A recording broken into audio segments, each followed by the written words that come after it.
أعوذ بالله من الشيطان الرجيم بسم الله الرحمن الرحيم الحمد لله رب العالمين الصلاة والسلام على رسول الله صلى الله عليه وآله وسلم أما بعد يقول الله عز وجل في محكم كتابه بعد أعوذ بالله من الشيطان الرجيم وذكر فإن الذكرى تنفع المؤمنين ودنا يتكبراتشو ወንድሞቼና እህቶቼ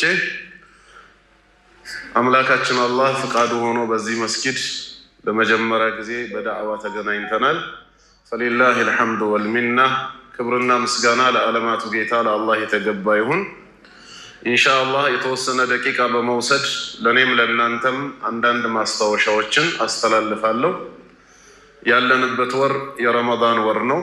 በዚህ በረመዳን ወር በእያንዳንዱ ሌሊት ከጌታ አላህ ዘንድ የተመደበ ተጣሪ ያ ባጊል ኸይር አቅቢል ወያ ባጊል ሸር አቅሲር፣ መልካም ፈላጊ የሆንኮይ ፊትህን ወደ ኸይር ነገር ወደ መልካም ስራ አዙር፣ መጥፎ ፈላጊ የሆንክ ደግሞ ቀንስ ወይም ሙሉ በሙሉ አቁም በማለት ጥሪን ያደርጋል ማለት ነው። በዚህ ወር ብዙ ኸይር ስራ ልንሰራ ይገባል። በዚህ ወር ያልተወፈቅነውን ኸይር ስራ በሌላ ወራት ለማግኘት ይከብዳል። በዚህ ወር የሚሰራ ኸይር ስራ በሌሎች ወራቶች ከሚሰሩ መልካም ስራዎች በምንዳም እጥፍ ድርብ ይሆናል። አላህ የሰጠንን ፍርሳ በመጠቀም ልንገለገልበት ይገባል ማለት ነው። ያን መሰረት በማድረግ የተወሰኑ ጥቂት መልእክቶችን ከተለያየ አይነት ርዕስ ማስተላለፍ እፈልጋለሁ። አንደኛ ሁሌም ቢሆን መርሳት የሌለብን ለነፍስያችን ማስታወስና መምከር ያለብን ወደዚህ ዱንያ የመጣንበትን ሚስጥር ነው፣ የህይወትን ትርጉም ማለት ነው። እኛ የተፈጠርነው ሰው ሆነን ወደዚህ ምድር የመጣነው ዋናው ዓላማ ለዒባደቲላሂ ዐዘ ወጀል ጌታ አላህን በብቸኝነት ለማምለክ እሱ የኛ አምላክ የኛ ጌታና ፈጣሪ መሆኑን አምነን በሱ ህግና ስርዓት ህይወታችንን እንድንመራ አላህ ያዘዘንን ነገር በቻልነው መጠን እየፈጸምን የከለከለንን ነገር ደግሞ እየራቅን አላህን እንድናመልክ ተፈጥረናል። ከእንስሳ የሚለየን አንዱና ዋነኛው ይሄ ነው። አላህ እንስሳትን ለኛ ግልጋሎት ሲፈጥራቸው እኛን ግን የፈጠረን ለራሱ ዓላማ። እነዚህን እንስሳት በመገልገልና በመጠቀም የመጨረሻው ግብና ዓላማችን አላህን መገዛት መሆን እንዳለበት በብዙ የቁርአን አንቀጽ ነግሮናል።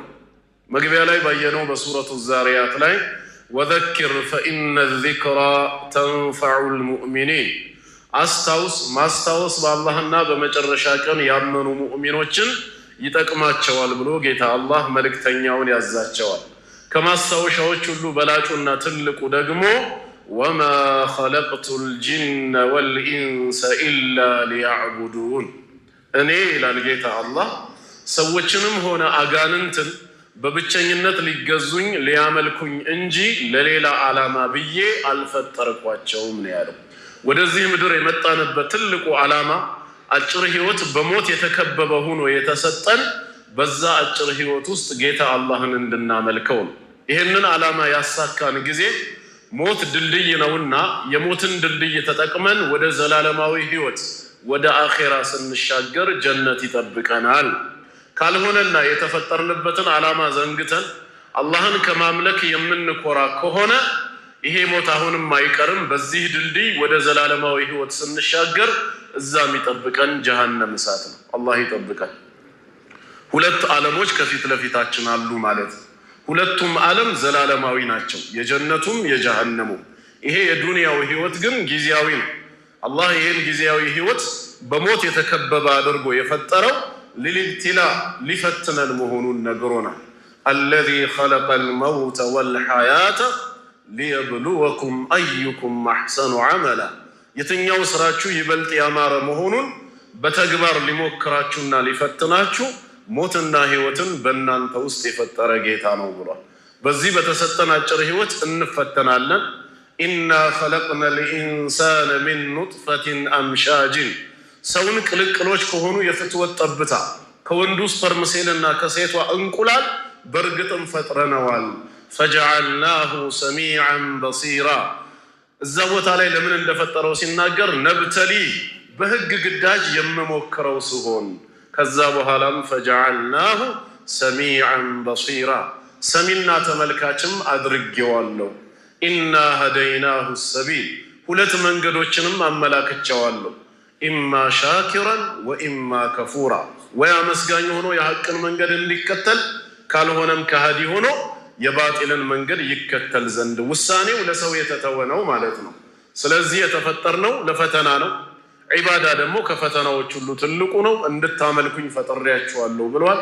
ይሄን መቼም መርሳት የለብንም። አላህን በመገዛት ላይ መጽናት አለብን።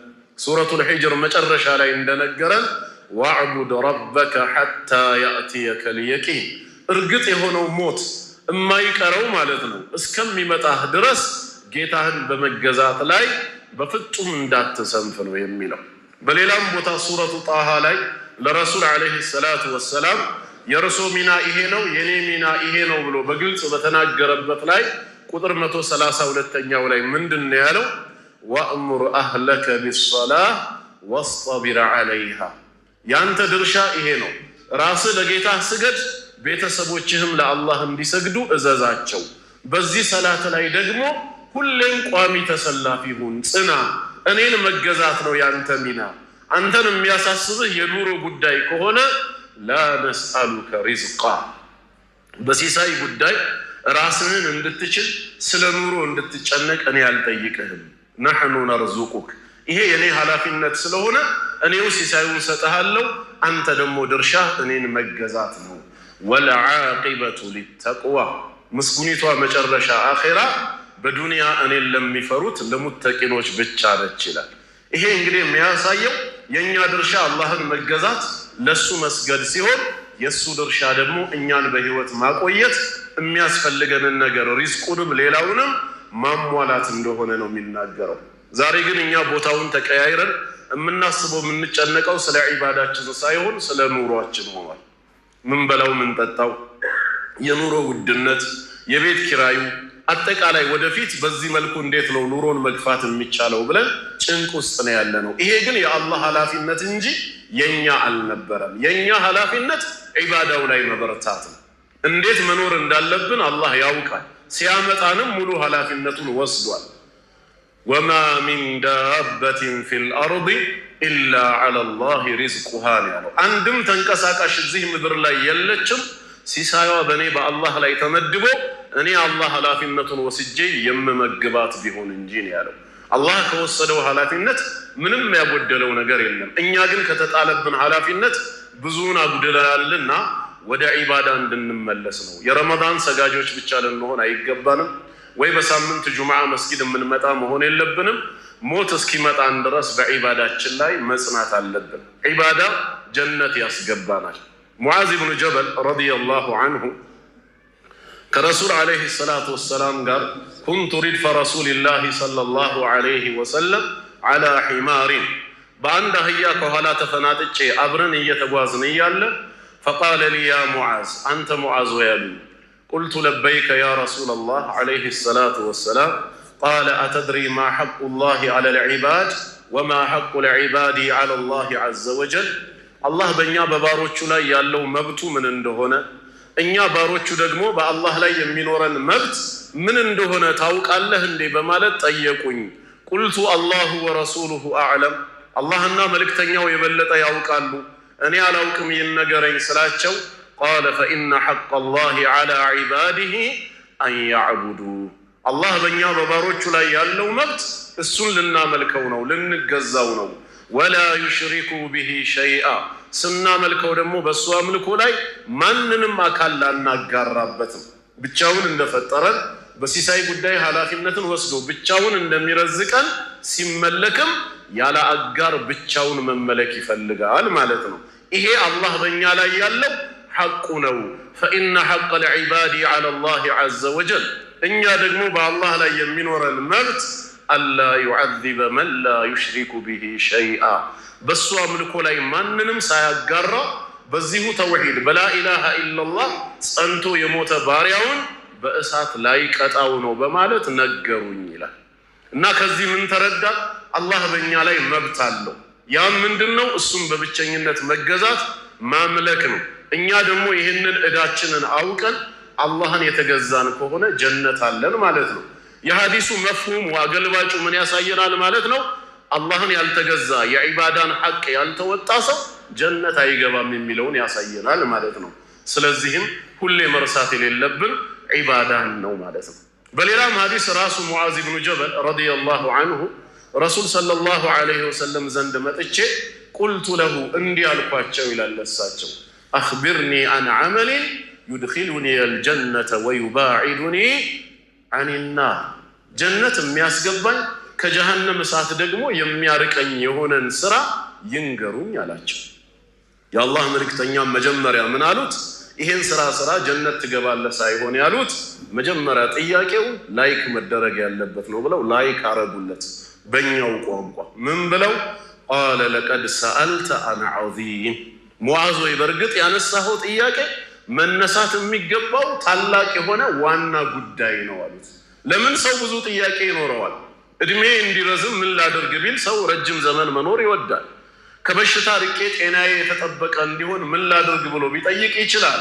በዚህ ዱንያ ላይ አላህ ጤናን እንደተጠየቀው ምንም የተጠየቀ ነገር የለም ብለው መልእክተኛው አስተምረውናል። ትልቅ ከሆኑት መካከል ወይንም ደግሞ ከሰዎች መካከል ሀብታም ለመሆን ፈልገህ ከድህነት ህይወት ለመላቀቅ ሀብታም የምሆንበትን መንገድ ይንገሩኝ ቢላቸውስ ይችላል። ሁላችንም የምንፈልገው ነገር ነው። ወይንም በሰዎች ዘንድ የተወደድን የተከበርን መሆንንም መጠየቅ ይችል ነበር። ሰው ክብርን ይወዳልና። ሙዓዝ ረዲየላሁ ዐንሁ እነዚህ ሁሉ አላሳሰበውም። የዱንያ ሐጃ ናቸው። ዋና ያሳሰበው የዘላለም ህይወት ነው። ከጀሃነም እሳት ርቆ ጀነት መግባት ነው። ያንን ስራ ይንገሩኝ ሲል ነው ለቀድ ሰአልተ አን ዐዚም በርግጥም መነሳት የሚገባውን የመዳንን ጥያቄ አንስተሃል ብለው ላይክ አረጉለት። ቀጠሉና አሁንም መልሱን ሳይሰጡት ኮመንት ሰጡት ማለት ነው። ከላይክ በኋላ ምን ብለው? ወኢነሁ ለየሲር አሉት። ደግሞ በጣም ቀላል ነው አሉት። ፕሮቮክስ ያደረጉት ውስጡን ሲቀሰቅሱት ጀነት የአባት ጓሮ መሰለ ወይ ሰተት ብለህ የምትገባው? እውነት ያንተ አይነት ደካማ ሰው ጀነት ይገባል ብለህ ታስባለህ እንዴ ብለው አላራቁትም። በጣም ነው ያቀረቡለት። ወኢነሁ ለየሲር በጣም ቀላል ነው ጀነት የሚያስገባ ስራ ሰርቶ መገኘት አሉት። ታዲያ እንደዚህ ሲባል ሰው በራሱ እንዳይመካ በእኔ ስራ ጀነት እገባለሁ እንዳይል ቀጥለው ምን አሉት? ዐላ መን የሰረሁ ላሁ ዐለይህ አላህ ላገራለት አሉት። ተስፋችን አላህ መሆኑን አያይዘው ነገሩለት። አላህ ያግራልን። አላህ ላገራለት ሁሉ ነገር ምንድን ነው? ገር ነው ማለት ነው። አሁን ልቡ ይነሳሳል። እንግዲያውስ ይንገሩኛ ወደሚለው ሲመጣ የዛኔ ምን አሉት? ተዕቡዱላህ ከዚህ ነው የጀመሩት። አላህን ትገዛዋለህ ወላ ቱሽሪኩ ቢሂ ሸይአ በሱ አምልኮ ላይ ምንም አካልን አታጋራም ማለት። ከዛ የተቀሩትን አራቱን አርካኑል ኢስላም ነገሩት። የምላስንም ጉዳይ አንስተው አወሱለት። አብዋቡል ኸይር የተባሉትን ዘረዘሩለት። ከዚህ ሐዲስ ምን ተማርን ማለት ነው? አላህን መገዛት ሁሌም ቀዳሚ ስራችን ሊሆን ይገባል። የተፈጠርነው ለዚሁ ለዒባዳ ተግባር ነውና ማለት ነው። አላህ የላካቸው ነቢያቶች በጠቅላላ ወደ ህዝቦቻቸው ሲሄዱ የመጀመሪያ ጥሪያቸው ያ ቀውም ዕቡዱላህ ህዝቦቼ ሆይ አላህን ተገዙ፣ ማለኩም ሚን ኢላሂን ገይሩ ከሱ ውጭ ለእናንተ የሚመለክ የሆነ ሌላ አምላክ የላችሁም ነው። ነገ የውሙል ቂያማ ፀሐይ ባናታችን ትይዩ ስንዝር ብቻ ርቃ በምትቀርብበት እያንዳንዳችን ወንጀላችን በላባችን ማለት ነው ከታች ከእግር ጀምሮ እስከ አፍንጫችን ድረስ እንደ ወንጀላችን ልክ በሚያጥለቀልቀን ጊዜ መጠለያን ጥላ በምንፈልግበት ሰዓት አላህ በአርሽ ጥላ ውስጥ ሰባቱን ያስቀምጣቸዋል ሲባል አንዱ ማን ነበረ? ወሻቡን ነሸአ ፊ ዒባደቲላህ አላህን በመገዛት በዒባዳ ወጣትነቱን ያሳለፈ ማለት ነው። ዒባዳ ዋጋው ውጤቱ ጀነት ነው። ስለዚህ አንድ ለዒባዳ መፈጠራችንን በፍጹም መርሳት እንደሌለብን እንረዳ። ይሄ የመጀመሪያው መልእክቴ ነው። ሁለተኛውስ? ሌላው ደግሞ ሁለተኛው ስራችን በተለይ በዚህ በረመዳን መሆን ያለበት አተውበቱ ወልኢስቲግፋር ተውበትና ኢስቲግፋርን ሁልጊዜም ቋሚ ስራችን ማድረግ አለብን። ወንጀለኞች ነን፣ ኃጢአተኞች ነን። ዛሬ በጤና በሰላም የተገኘ ነው የረመዳንንም ወር የተወፈቅ ነው። ለዚህ ወር ለመወፈቅና ጤነኞች ሆነን ለመቆየት የሰራነው ኸይር ስራ ኖሮን አይደለም። ጌታ አላህ ረሕመቱ ከቅጣቱ በፊት ያሸነፈ በመሆኑ ነው። ትግስቱ ከቁጣው በፊት የቀደመ በመሆኑ እንጂ እንደኛ ማንነት እንደ ወንጀላችን ቢሆን ኖሮ ዛሬ ዓለም ላይ 8 ቢሊዮን ሰው ሳይሆን 8 ሰው ራሱ መኖር አልነበረበትም። ይሄንን እውነት ማን ነው የሚነግረን? የፈጠረን ጌታ አላህ ራሱ ሱረቱ ፋጢር ቁጥር 45 የመጨረሻው መደምደሚያው አየት ላይ ወለው ዩአኺዙ ላሁ ናሰ ቢማ ከሰቡ እኔ አላህ ሰዎችን በሰሩት ወንጀል ምክንያት ሳልታገሳቸው የሚመለሱበትን እድል ሳልሰጣቸው ወዲያውኑ በቅጣት የሚይዛቸው በሆን ኖሮ አለ። እንደ ሰው ህግና ስርዓት ማለት ነው። ህግን ስትተላለፍ የህግ አካላት ካዩ በቁጥጥር ስር እንደሚያደርጉ እያየሁኝ እየሰማው ቀድሜም እያወቅኩኝ የፈለኩትን እርምጃ መውሰድ እየቻልኩኝ ሰዎችን በሰሩት ወንጀል ወዲያው በቅጣት የሚይዝ ጌታ በሆን ኖሮ ውጤቱ ምን ይሆን ነበር ነው ያለ? ማ ተረከ ዐላ ظهرها ሚን ዳባ የመሬት ወለል ላይ አንድ ተንቀሳቃሽ የሚባልን አልተውም ነበር። ሁላችሁንም ከምድረገጽ በወንጀላችሁ ሰበብ አጠፋችሁ ነበር ነው ያለው።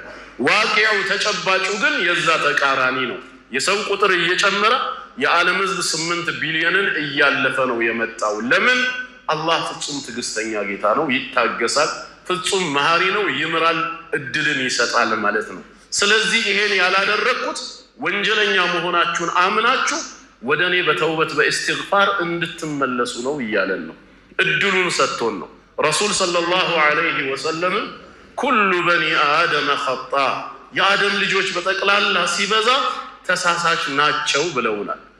ነገር ግን ከተሳሳቾቹ እነማን ናቸው የተሻሉት ሲባል ወንጀላቸው የቀነሰ ወይም ያነሰ ሳይሆን ያሉት ወኸይሩል ኸጣኢን አተዋቡን በተውበት የሚመለሱ ናቸው። ስለዚህ ጥፋተኛ መሆናችንን እንመን። የአደም ዘር በጠቅላላ ያጠፋል ተብሏል። እናጠፋለን፣ እንሳሳታለን። አይነቱና መጠኑ የአንዱ ከሌላው ቢለያይም ሰው ሆኖ ጥፋተኛ ያልሆነ ግን የለም ማለት ነው። ታዲያ ምን ይሻለናል? ኃጢአተኛ መሆናችንን ካመነ አላህ ለኃጢአተኞች የደገሰው ድግስ ምንድነው? ጀሃነም እሳት።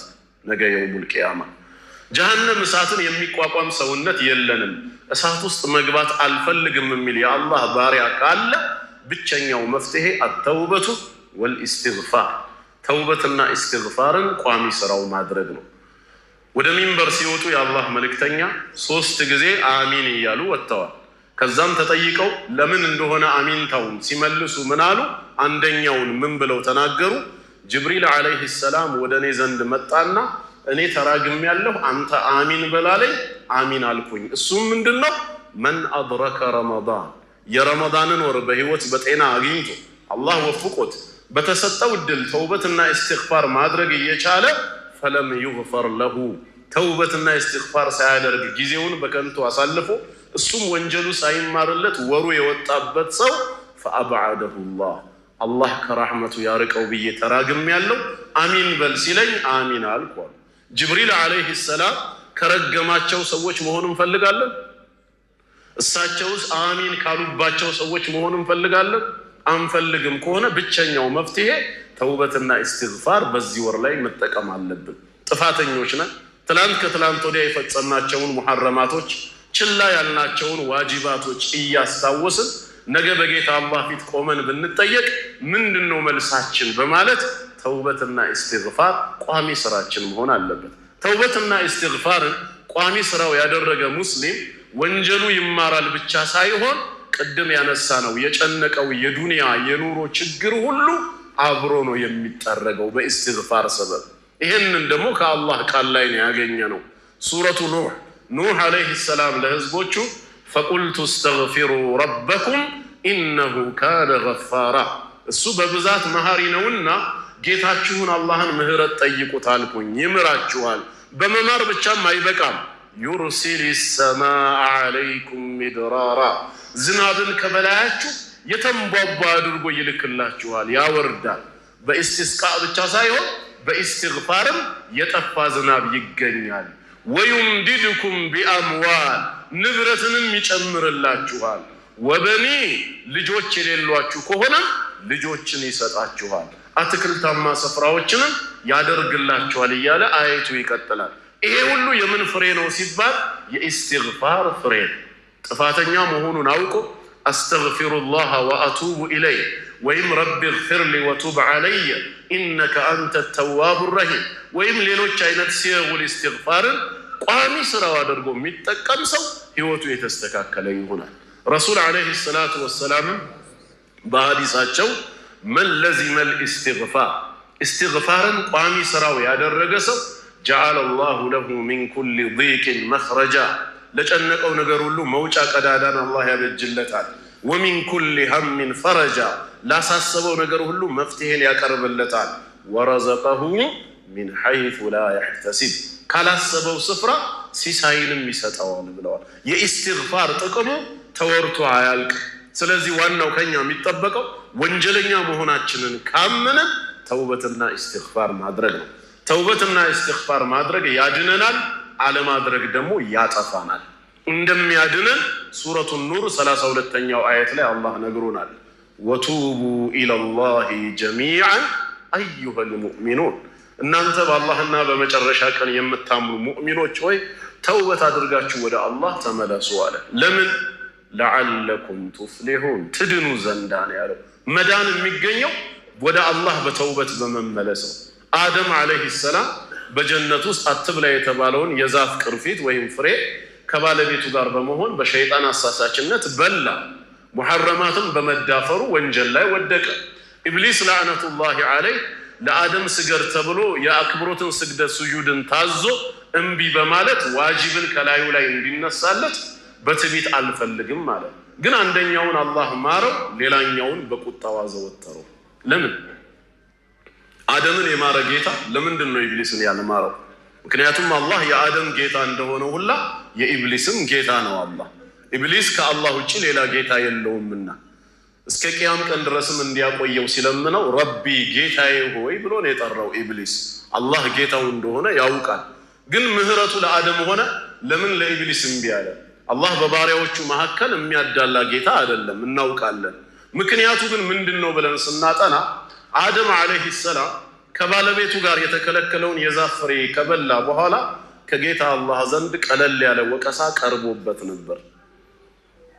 ወናዳሁማ ረቡሁማ ጌታቸውም እንዲህ ብሎ ጠራቸው፣ አለም አንሃኩማ አን ትልኩማ ሸጀራ ከዚች ዛፍ እንዳትቀርቡ ብዬ ከልክያችሁ አልነበረም ማለት።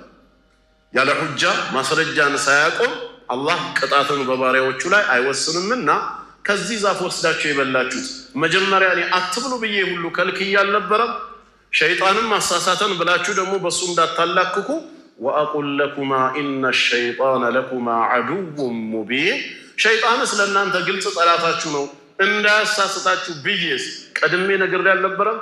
ተናግሯል። ታዲያ ለምንድን ነው ትእዛዜን የጣሳችሁት? ምን አሉ የዛኔ? ቃለ ረበና ዘለምና አንፉሰና አሉ። መጀመሪያ ከኢስቲግፋር በፊት አልኢዕትራፉ ቢዘንብ ጥፋተኛ መሆንን ማመን ይቀድማልና ምን አሉ? ነፍስያችንን በድለናል ጌታችን አላህ ሆይ ለዚህ ለጥፋታችን ምንም ማመካኛ የለንም፣ እኛው ነን ያጠፋነው፣ ራሳችንን በድለናል ብለው አመኑ። ለምን ይሄን ወንጀል ሰራችሁ ሲባሉ በቀዳ ወልቀድር አላሳበቡ። አንተ ድሮ በአዘል እንድንበላው ጽፈህብናል ብለው ቀደርን አላሳበቡ። ወይ በኢብሊስ አላላከኩ፣ ነፃ ምርጫ አላቸው። ኢብሊስ ወሰወሰ እንጂ በግድ እንዲበሉ አላደረጋቸውም። ስለዚህ በሱ ማላከክ አይሆንም ማለት ነው። ያለው አማራጭ ጥፋትን በትኩሱ ማመን ነውና ዘለምና አንፉሰና ብለው ኢዕትራፍ አደረጉ። ከዛ ቀጠሉና ደግሞ ኢስቲግፋር ፈኢን ለም ተግፊር ለና ወተርሐምና አንተ ባትምርና ባታዝንልን ለነኩነነ ሚነል ኻሲሪን ከከሳሪዎች እንሆናለን ብለው ያንን ይቅርታ ጠየቁ። አላህም ማራቸው። የምህረቱ መነሻው የነሱ ምንድነው? ኢስቲግፋርና ተውባ። ወደ ኢብሊስም ስንመጣ እሱ ደግሞ ለአደም ከመላእክት ጋር ሆኖ የአክብሮትን ስግደት ስጁድ ውረድ ተብሎ ታዞ ነበር። መላእክቶች ሁሉ ሲሰግዱ እሱ ብቻ እምቢ አለ። ታዲያ እምቢ እንዳለ ሂድ ውጣ ከራህመቴ ያላለውን ጌታችን አላህ ለአደም ያቀረበውን ጥያቄ ለሱም ጭምር አቅርቦለታል እያወቀ። ቃለ ያ ኢብሊስ አንተ ኢብሊስ ሆይ ማ መነዐከ አን ተስጁደ ኢዝ አመርቱክ ለአደም የአክብሮትን ስግደት እንድትሰግድ ባዘዝኩህ ጊዜ ምንድነው ከመስገድ የከለከለ? ዑዝር አለ? እንደ አላህ ዑዝርን የሚወድ ምክንያትን የሚቀበል ማንም የለም። ረሱል ዓለይሂ ሰላቱ ወሰላም ለይሰ አሐዱን አሐቡ ልዑዝሩ ኢለይህ ሚነላህ ዑዝር ምክንያታዊነትን እንደ አላህ የሚወድና የሚቀበል ማንም የለም ነው ያሉት። ታዲያ ኢብሊስን የውስጡን እያወቀ ሁጃ ሊያቆምበት አላህ ጠየቀው። ምንድነው ከመስገድ የከለከለ? ቴልቦን የምንለው ወይ ስፓይናል ኮርድ አካባቢ ላይ ሱጁድ ለመውረድ ችግር ነበረብህ? ሱጁድ ውረድ የተባልክ ጊዜ ወይስ ሌላ ዑዝር አለ? አቅርብ ምክንያትህን አለው። ቃለ አነ ኸይሩ ሚን፣ ይሄ ነው ምክንያቴ ነው ያለው። ጌታዬ ሆይ አጥፍቻለሁ፣ እባክህ ይቅርታ አድርግልኝ ብሎ እንደ አደምና ሐዋ የይቅርታ ቃል አይደለም ያስገባው። እኔ ከሱ ይሻላለሁና ልታዘዝ አይገባኝም ነው ያለው። ምክንያቱም ደግሞ ሲያቀርብ ኸለቅተኒ ሚን ናሪ ወኸለቅተሁ ሚን ጢን፣ እኔን ከእሳት ስትፈጥረኝ እሱን ከጭቃ ፈጥረኸዋል፣ ከኔ ያነሰ ፍጥረት ነውና እንዴት ለበታቼ ስገድ እባላለሁ? በእኔ ላይ ለምን ክብር ይሰጠዋል? ማን ነው ያዘዘኝ የሚለውን ማስተዋል አልፈለገም። የታዘዝኩት ለማን ነው የሚለውን ብቻ ነበር ያየው። በዚህ ምክንያቱ ነው አባ ወስተክበረ ቢሰበብ ዛሊከ ወካነ ሚነል ካፊሪን፣ ከካሃዲያን ያደረገው ኪብሩ ነው ማለት ነው። አለመስገዱ ማዕሲያ ነበረ። ላለመስገድ የዳረገው ነገር ኪብር መሆኑ ደግሞ ከካሃዲያን ያደረገው። ስለሆነም ረሱል ዓለይሂ ሰላቱ ወሰላም በቀልቡ ላይ ሚስቃሉ ዘራ፣ የቀይ ጉንዳን የምታክል ትንሿን ኩራት ልቡ ላይ ያለበት ሰው ጀነት አይገባም ነው ያሉት። ስለዚህ አሁን የኛ ዕጣ ፈንታስ ምን ይሁን? አደም አንድ የተከለከለውን ተዳፈረ፣ ኢብሊስ አንድ የታዘዘውን እምቢ አለ። ሁለቱም ወንጀል ላይ ወደቁ። እኛ ደግሞ ዛሬ የሁለቱንም ወንጀል ነው እየሰራን ያለነው። ስንት የተከለከልናቸውን የምንዳፈረው አለ፣ ስንት የታዘዝናቸውን ችላ ብለን የተውናቸው ዋጅባት አሉ። ታዲያ ነገ ዕጣ ፈንታችን የማን ይሁን? የአደም ይሁን ወይስ የኢብሊስ ነው ጥያቄው።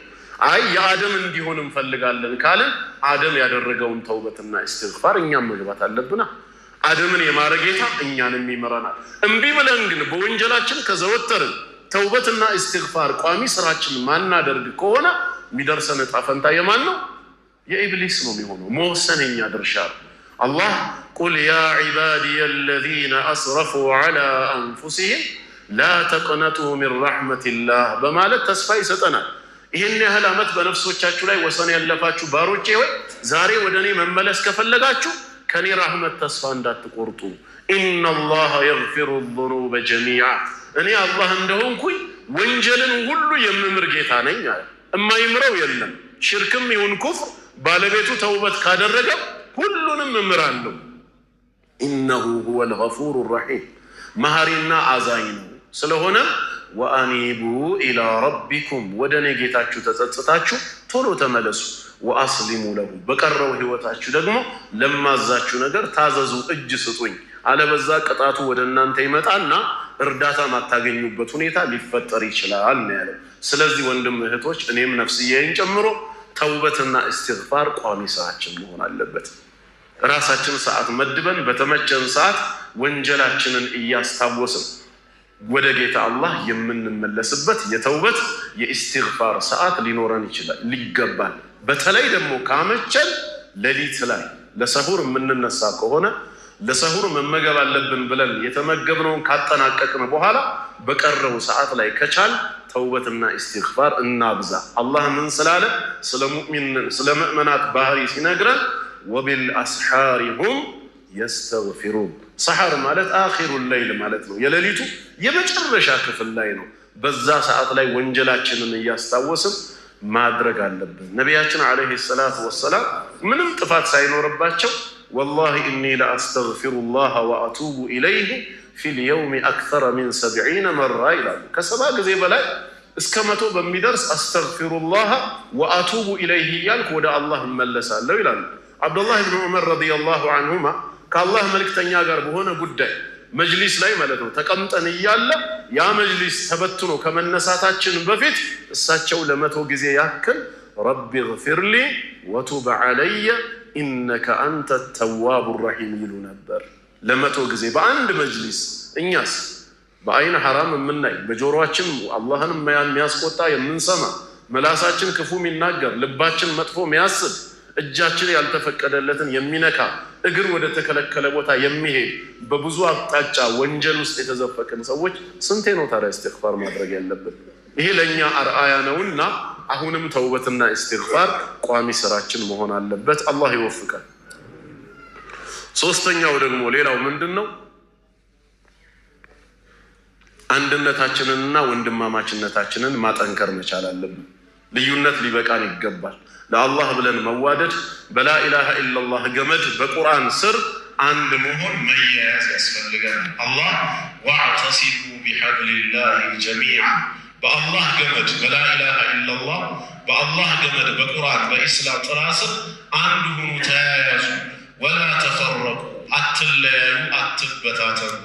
ወዝኩሩ ኒዕመተላሂ ዐለይኩም ከዛም አረቦችን በወቅቱ በጎሳ ተከፋፍለው እንዴት ይዋጉ እንደነበር አላህ በመልእክተኛው ሰበብ እንደደረሰላቸውና እንዴት አንድ እንዳደረገላቸው ያን ኒዕማ እያስታወሰ አላህ በእናንተ ላይ የዋለላችሁን ጸጋ አስታውሱ።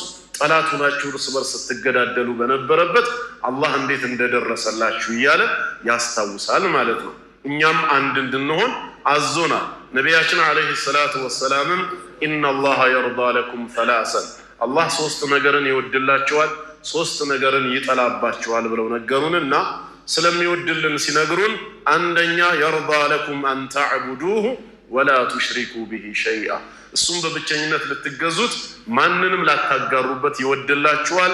ወአን ተዕተሲሙ ቢሐብሊላሂ ጀሚዓ በላ ኢላሃ ኢላላህ ገመድ አንድ ልትሆኑ ልትያያዙ አላህ ይወድላችኋል ብለዋል። አላህ እንዲያደርገን ወደ ሐቁ አላህ ይመልሰን። ይሄም ዓላማችን መሆን አለበት። የመጨረሻ ያው ሰዓት የለኝም፣ የዑምራ ተጓዦችን ስልጠና መሰጥበት ወደ ቦሌ ጉዳይ ስላለኝ ነው። የመጨረሻው ማስታወስ የምፈልገው ደግሞ ሁሌም በሐሳባችን ለኢስላም ምን ሰራን የሚለው ነገር ደግሞ ከውስጣችን ሊጠፋ ይገባል። ምንድነው ለዚህ ዲን ያበረከትነው? አስተዋጽኦአችን ምንድነው? እኔ በበኩሌ ባለኝ አቅም ምን ማድረግ እችላለሁ የሚለው ነገር ሁሌም ሐሳባችን መሆን አለበት። ቁርአን እንዳስተማረን ወልተንዙር ነፍሱን ማ ቀደመት ሊገድ እያንዳንዲቷ ነፍስ ለነገ ለአኼራ ከወዲሁ አስቀድማ የሰራችውን ትመልከት በማለት ጌታ አላህ ነግሮናል። ስለዚህ ነገ ምን ማድረግ ነገ ምን እንደሚጠብቀን ምን እንደሰራን ከወዲሁ ማየት ስላለብን ለአኼራ የሚበጀንን ነገር ከወዲሁ አሻራችንን ማሳረፍ አለብን። አላህ እንዲያደርገን በኢስላም ባንዲራ ላይ ይሰብስበን።